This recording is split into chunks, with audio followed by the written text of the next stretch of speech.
77 बनवल्यात 8 गडी बाद.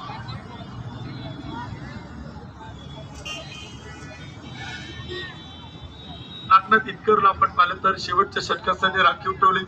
पहिले षटक थोडस मागणं ठरलं होतं.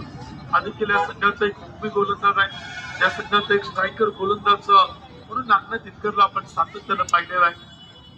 गोलंदाजीतून काय विकेट मिळवतो, कमबॅक पुनरागमन वापसी करून देण्याची क्षमता याही गोलंदाजाकडे आहे. वाकोली नाईट रायडर्स तुम्ही भरपूर वेळ घेताय.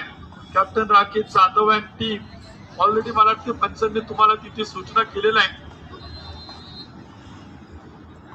77 धावा. पहिला स्मॉल टप्पा पडतोय आणि विकेट किपरच्या हातात पंच खेळवत आहेत सतीश भालेराव सर. इट्स वाईट. आणि 10 षटकांमध्ये काय होतं, दोन्ही टीमला संधी राहतात कमबॅक करण्यासाठी, वापसी करण्यासाठी, मॅच मध्ये पुन्हा येण्यासाठी आणि मॅच वरती मजबूत पकड निर्माण करण्यासाठी. समोर केलाय वडांमधून चेंडू लॉंगॉनला 1-2 टप्पा घेत अडवला. विकी होती दुसरीचा प्रयत्न, रनआउटची संधी आणि तिथे नकार आहे.